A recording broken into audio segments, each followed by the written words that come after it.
And this is the life-giving light. So we talked about the life-giving spirit. We talked about the life-giving river. Now we're getting into the life-giving light. I want to read this verse to us real quick and unpack it. The first mention of light in Genesis chapter 1, verse 3, it says, "And God said, let there be light, and light was." This light is distinctly different from the light of the sun. Okay, the sun, the stars, and the moon were not created yet. Those weren't created until day 4. So God said, let there be light, and light was. Now in the Hebrew where it says, let there be, and the words in Hebrew for and it was so, is the same Hebrew phrase, ha-yah. And the root is literally taken from the name Yahweh. So when Yahweh was saying, when God was saying, let there be, and it was, he was actually manifesting a dimension of himself called light. And that dimension it's also called in the Hebrew, Or Ayin Sof, and it means the infinite or uncreated light that is God. So God made a realm, or I like to use the word manifested because it's uncreated. He just separated it. It goes on to say later that he separated it from the darkness. So there's a realm of darkness and there's a realm of light. And this isn't the solar cosmic light and darkness as we know it today. These were realms. That's why it goes on to say later in Ephesians, Paul says, we have been delivered from the domain of darkness and transferred or translated into the kingdom of the Son of his love. Haya means literally to exist and be, and comes from the actual name Yahweh. To be or to become. Yahweh's name means to exist or to be. So when he said, let there be, he was manifesting an aspect, a dimension, a realm of himself that could foster and inhabit life. And this will make more sense here in just a minute. There's a scientific process. Have you ever heard of it? It's called photogenesis. Photogenesis is where they're able to capture when a seed germinates. Like if you plant a seed in the ground, the seed capsule breaks, the inside of the germination process, the seed comes out, right? They're able now, they have been for a while, been able to capture an explosion of light. They call it photogenesis. If you have time to look it up, it's really incredible. They have technology now that can measure that light explosion. The same thing happens when a sperm cell goes into an egg. The very moment it breaks the egg, there's a photogenesis, an explosion of light. That is the Od Ein Sof. It's the uncreated light. It's not light in the visible realm. It's a different dimension of light that can only be seen with certain instrumentation. It's not created. It's eternal. It has always existed because it's God. So in 1 John 1:5, it says, this is the message which we have heard from the beginning, that God is light, and in him there's no darkness at all. So we know that this light is God. This is why when people die, they report seeing a bright light. What are they seeing? The Od Ein Sof, the infinite uncreated light, right? Yes, interesting. The realm that God created, called light, cannot be separated from the life of God. The light of God is the realm of life. Think about Jesus's transfiguration. He's on the mountain, the Mount of Transfiguration. He's praying. He begins to exude and emit this glory, this light. It says he was brighter than the sun. This light is brighter than the sunlight. And his clothes were whiter than snow, whiter than any launderer on earth could launder. This light outshone the sun. That's how, and it was manifesting in the natural realm, right? That's the Od Ein Sof, the infinite uncreated light that was manifesting through Jesus. It can be said this way: Yahweh manifested a realm or a spiritual dimension of himself called light that makes life possible to exist. The Gospel of John 1 1 through 5. It says, in Christ or in him was life, and the life was the light of all men. We call it the life light. So in Christ was the Od Ein Sof, the uncreated, eternal, infinite light. And this light gave life to us. This life light, Jesus would go on to say later in the Gospels, I am the light of the world. And then he goes on to say, and you are the light of the world. There's another verse that says in the Gospel of John, if you keep my word and you continue in my way, you will not see death, but you will have the light of life. He calls it the light of life. What's he talking about? What's the life light? It's the eternal, uncreated light that is him. In Corinthians, 2 Corinthians 4, 1 through 7, for God has said, let light shine, has made the light shine in our hearts, so we can know the glory of God that is seen in the face of Jesus Christ. So we now have this light shining in our hearts, but we ourselves are like fragile clay jars containing this great treasure. And he has also made the same light, the Ord Ein Sof, the uncreated infinite light, who is God, to shine in your heart. The thing about this uncreated light is his nature is to illuminate everything that is under a shadow or that could be hidden, so that it's made manifest and everything in us becomes light. God's intent is that eventually you are a pure light being. This is why Isaiah's prophecies would say, arise and shine, for your light has come. The glory of the Lord is risen upon you. Nations shall come to the brightness of your rising. There's prophecies about you becoming a fully enveloped light being, where you're enveloped in God's glory. And early Hebrew theologians believe this was Adam's original state. The reason why they saw that they were naked was because they were covered in this glory light. And when they fell, the light went inward, and they saw they were naked.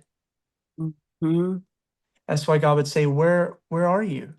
And some would argue that it's not that God couldn't find them. He's like, where did your light go? In the Hebrew, in the book of Psalms, it says that God has crowned us with glory and honor. It's not a crown in your head. The crown is the Hebrew word. It means corona. It's a crown of light and glory around your body. That's your being, the crown, the light. But God, through Christ, is restoring that crown, and eventually you will be clothed with the glory of the Lord again. Ephesians 5, 8 through 9, and verses 13 to 14. It says, for you were once darkness, but now you are light in the Lord. Walk as children of light. For the fruit of the light consists in all goodness, righteousness, and truth. You see that there?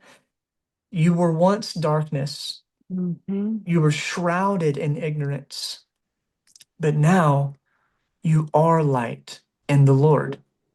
You are a light, life-giving spirit now in Christ.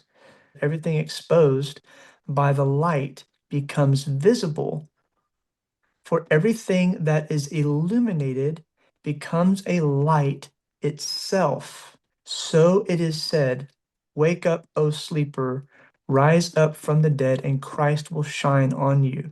As you're existing and living and abiding in this infinite, uncreated light that is God, when you're out in public, when you're out in the market, when you're at the prison, when you're at the jail, when you're with the youth, when you're with your neighbor, when you're with your spouse, right? Just by existing, living from this reality, conscious of this reality. If there's any darkness around you, your light will hit it and it will become light. It will be changed. And then he quotes the prophecy in Isaiah Wake up, O sleeper, rise up from the dead, and Christ will shine on you. And this is a reference to the glory of the Lord being on you.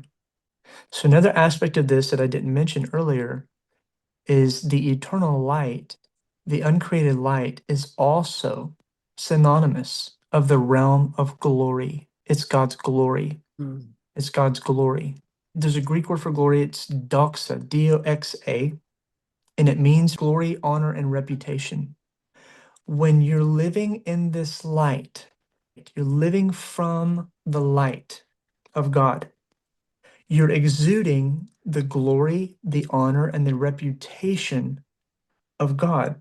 The fruit of it, the outcome of it, is that it will produce righteousness and goodness in other people. Mm. They see the light. Let your light so shine among men, so that they Mm. see your good works and glorify your Father in heaven. Mhm. You see how the light works? It's not visible. Mm. It's a realm that we carry, that we live from, Mhm. that we embody. And when we're around people, it brings them, it enfolds them into it, and they are illuminated out of their ignorance. And they're like, they see Jesus. They may not know exactly what it is yet, but they see and they're experiencing something. I worked at this homeless ministry a few years back. I was just sometimes I'll enter into these modes where I'm literally kind of baptized in a revelation for days. I'll be thinking about a certain thing like this, for example, for days. And the more I give my heart and my faculties to it, the more it will manifest. I don't know what's happening, but it's around me. I'm exuding this light. And I walked up into this room one time. We had a women's center at the time, and I had to go upstairs to relay a message to one of our staff members. I walked up there, and there were a group of them talking, and they stopped and they looked at me, and they were just really quiet. And one of them said, "You're glowing." Mm. I was like, "I am?" She's like, "Yeah, you're glowing. What are you doing? What's?"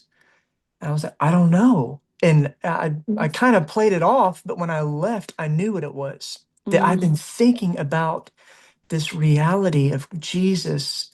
I was giving my heart and my mind to it, and it literally began to affect my countenance. Mm.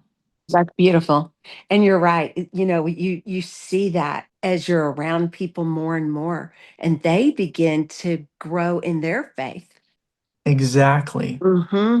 The unfolding prophecies in this topic in Isaiah, and there's another one I think in Habakkuk.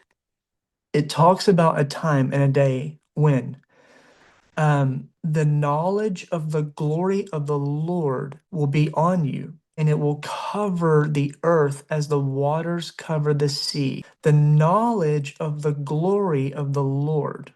Another passage says that no one will, in Isaiah, it says, no one will say to his brother, know the Lord, for all shall know the Lord, from the least of them to the greatest of them, for they shall all be taught of God. So there will come a time when we will stop teaching people because the glory on us will teach and relate God's character and his attributes and nature to them. Mm. All right, I'll wrap it up with this thought. I am the light Mm. of the world, Jesus said. You are the light of the world. And that light, it's a realm and a dimension that we live from. We stay conscious of it. We intentionally bring our attention back to it. We stay in that place. I've literally had people where um, I was really in a strong pocket of this for weeks. And it was just that God kind of brought me into it. Yeah. And Mm-hmm. I would literally be talking to people, strangers and homeless people, as we were doing ministry, and they would literally demons would start coming out of them just Mm. by talking to them. And this became a pattern. And I was like, what is going on? And the Lord was showing me, he's like, you're giving yourself to this reality. And that kingdom, that realm is moving out of you and affecting, colliding with, confronting the darkness. Here's the final thought for us. Being the light of the world is simply living from this internal reality. So it's not a physical reality, it affects the physical reality, Mhm. but you're in the spirit. We're living from this internal metaphysical reality in such a way that our daily existence illuminates the darkness and the blinded hearts around us. This is just another feature of being a life-giving spirit.